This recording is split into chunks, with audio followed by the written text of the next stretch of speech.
Thank you all very, very much. I want to start by giving my congratulations to the Baloch National Movement for organising this very important conference, to give a voice to the concerns of the Baloch people. I also want to express my appreciation for the awesome, brilliant contributions by previous speakers. They have set out very clearly the gross human rights abuses in occupied Balochistan by the Pakistan state and its military. I want to address the specific issue of how do we get from where Balochistan is today to where we want it to be in the future. In other words, how do we progress not just an end to the human rights abuses, but also self-determination for the Baloch people? This is a huge, huge challenge. We all know the problem. What we must address is the solution. Now, I speak as a friend and ally of the people of Balochistan, going back many, many years. But I am mindful that the future of Balochistan is a matter for the people of Balochistan and for the national movement of Balochistan. It's not up to me or any other outsiders to dictate solutions. But what I can do is offer my experience and knowledge based upon nearly 6 decades of campaigning in support of liberation movements. From Vietnam to East Timor to West Papua today, what I have are some ideas about how the people of Balochistan can move forward. All I'm doing is offering ideas for consideration. They are suggestions, not prescriptions. It is you, the people of Balochistan, who must decide. But what I am saying today is a result of lengthy discussions I've had over many years with Baloch activists. And the common theme that they all say is, we don't have a path to peace and self-determination. We know our aspiration is in that direction, but we don't have a practical path to enable it to happen.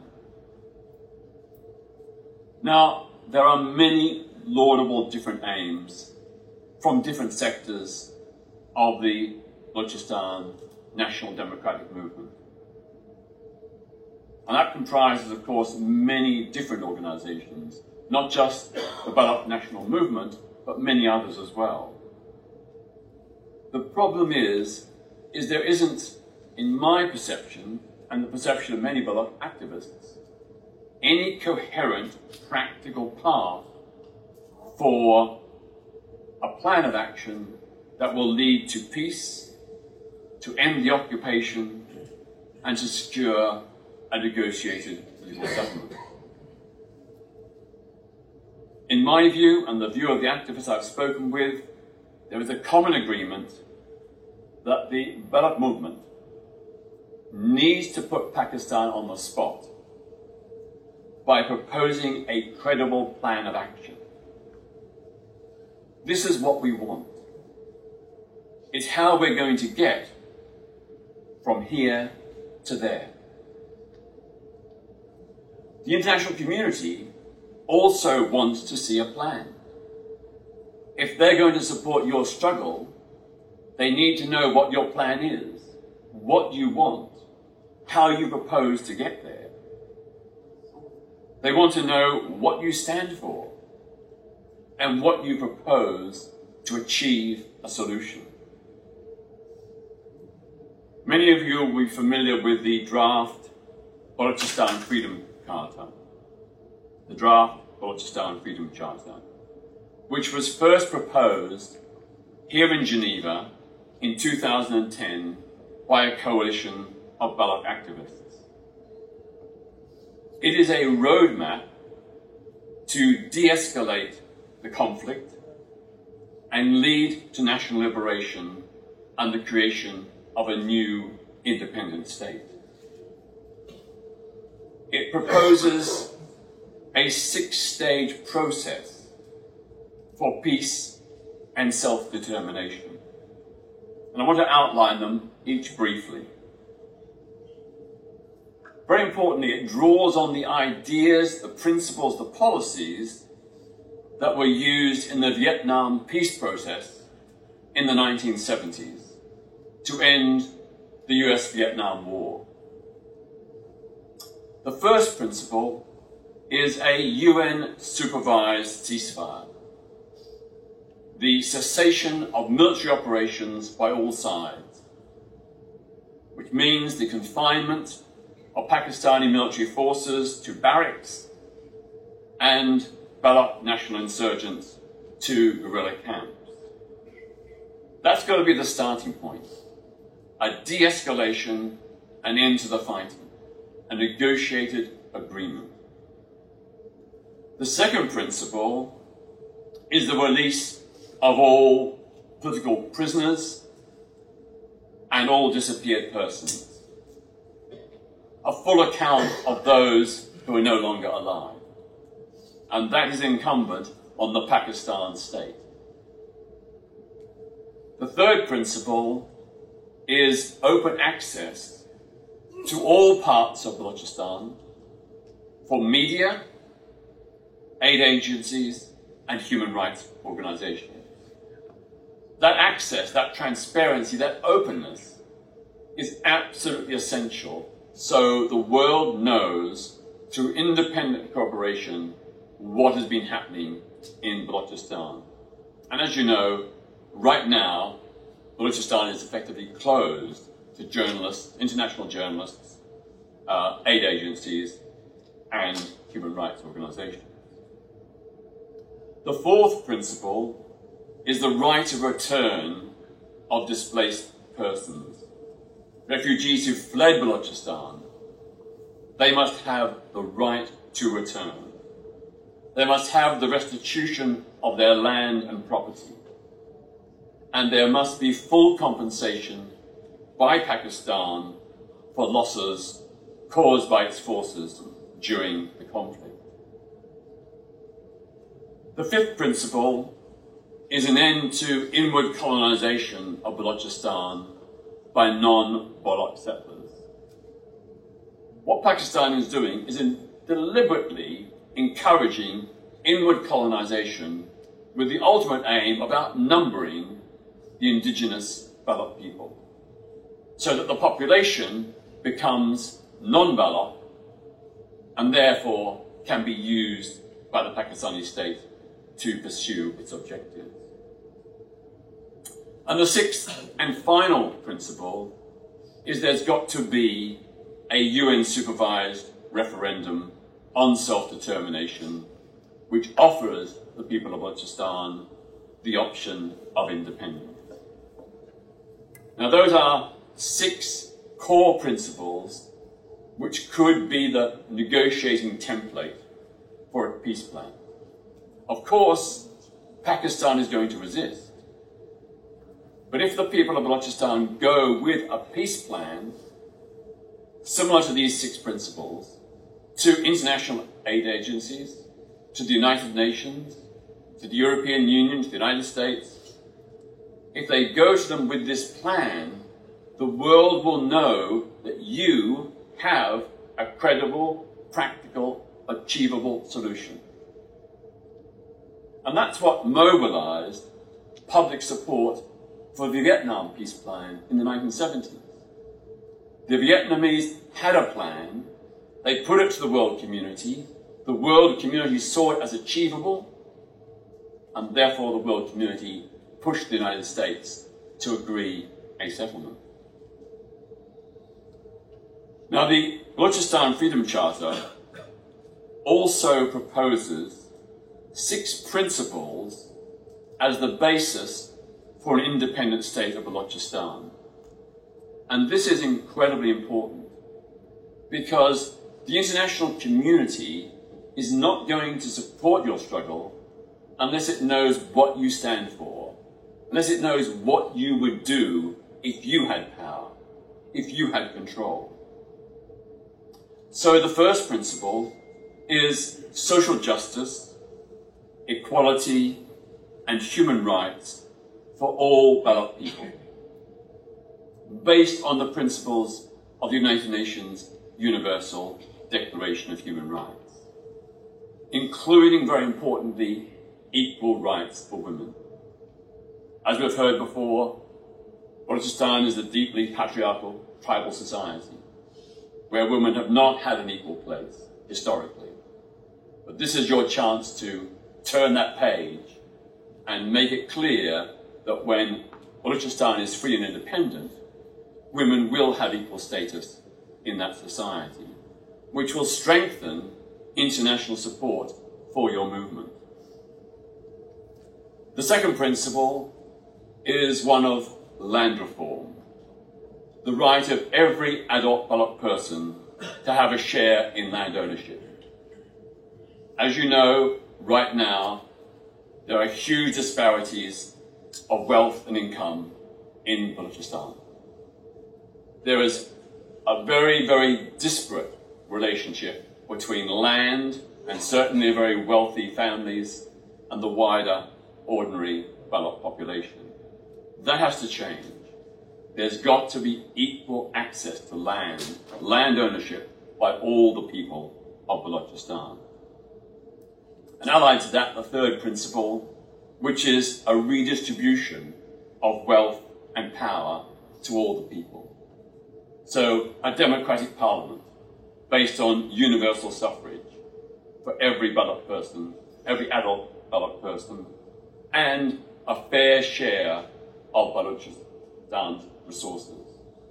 So if you get back control of your resources, it can't be taken by a handful of wealthy Baloch entrepreneurs or wealthy families. It has to be fairly shared among all the people of Balochistan. The fourth principle is a secular state. A state where people of all faiths and no faith have equal legal status, and where no religion is privileged in law, government, or public institutions. So in complete contrast with Pakistan, where Islam is the state religion and governs so many aspects of Pakistan life. The fifth principle is democratic and personal freedoms, including a commitment to free multi-party elections, the right to protest, freedom of speech and the press, as enshrined in international human rights law. To be sure that you stand for these fundamental principles agreed by the peoples of the world, that's a very powerful impetus for the global community to support your cause, knowing that's what you stand for. And sixth principle is a UN Commission of Inquiry into disappeared persons and the victims of detention without trial, torture, and extrajudicial killings, leading to a UN special tribunal, modeled on the special tribunal in the former Yugoslavia, to prosecute human rights abusers and war criminals for their crimes in Balochistan. Now, these suggested, and they are only suggestions, these suggested 6 principles of an independent state are similar to, and to some degree modelled on, the Freedom Charter of the African National Congress of South Africa, which successfully mobilised the people of South Africa and the wider global community against apartheid and in support of the African National Congress. Because they had a Freedom Charter, which set out what they were standing for, what they aspired to achieve, the world was confident to know that the ANC could be supported.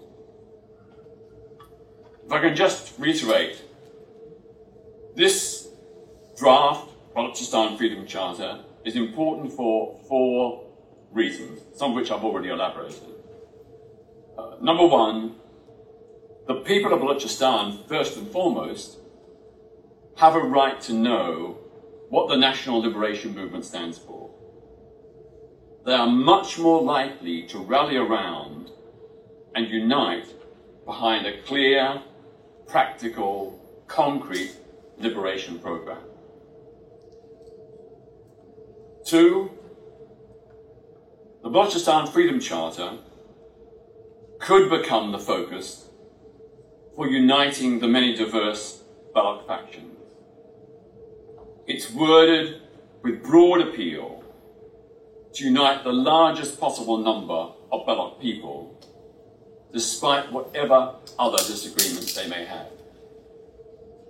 The problem with the Baloch movement today is it is divided. It's factional. And you never win when you're not united. You have to be united in order to make progress. If you can't unite yourselves, then the world community is sadly not going to take you seriously. And that means sinking differences. Now, of course, I understand the historic differences between different movements in Balochistan. But I think all of them should be able to agree the principles of the draft Balochistan Freedom Charter, or a modified version of it. They're the common ground on which you all suffer and from which you all need respite and liberation. If you look at every successful struggle in history, maximizing unity has been the key. Division undermines and weakens the struggle. So take the example of South Africa. The United Democratic Front, in the apartheid era, united all the disparate anti-apartheid groups. The African National Congress, the Pan-Africanist Congress, AZAPO, the students, the trade unions, the churches, they all came together to build a mighty, unstoppable movement under the rubric of the United Democratic Front. The same going back decades to Vietnam. The liberation struggle there brought together the students, the unions, the multi-faith communities, all united in one common struggle to free Vietnam from US occupation. So that's why I say it's so important that you work for unity. Number 3, Pakistan needs to be put on the spot with specific demands to end militarization, occupation, and the violation of human rights. It can easily bat away your concerns if you don't have practical, concrete, achievable demands. Agreeing to the right to self-determination, which you do. That's fundamental. It's in accordance with the United Nations Charter and with international law. But all these other practical elements are also part of the mix to convince the world that you have a serious, credible alternative. Number 4, as I mentioned earlier, the United Nations and governments around the world are much more likely to support the Baloch national struggle if they know what you're seeking, if they know the character of a future independent Balochistan. The Balochistan Freedom Charter is only a draft, but it's clear with its commitment to democracy, human rights, secularism, and social justice. It is so important because these principles resonate with democratic governments whose support you need with human rights organizations whose support you need, and of course, institutions like the United Nations, the European Union, and many others. I just want to emphasize that whether these proposals are the right ones is a matter for debate. You must decide. All I'm saying is this was agreed here in Geneva 14 years ago by a group of Baloch activists. They put their heads together, they came from different organizations, different movements, they disagreed about lots of things, but they all agreed about these core principles. And that, I think, is so important. It's so important to have a specific, credible roadmap. A roadmap which the people of Balochistan, together with the United Nations and the international community, can press Pakistan to accept. You want your representatives to go to the EU, to the United Nations, to the US government, and so on, with concrete plans and proposals. Now, some critics say that Balochistan can never win against its all-powerful, overbearing occupier, Pakistan. But from my knowledge of history, David can defeat Goliath, as the US learned to its cost in Vietnam. The greatest, mightiest military superpower in history was brought to its knees and forced to negotiate a political settlement by a tiny little Asian country with a peasant army with a huge passion, but also with practical proposals to end the war. So, like all people everywhere, the people of Balochistan have a right to self-determination. It's enshrined in the UN Charter.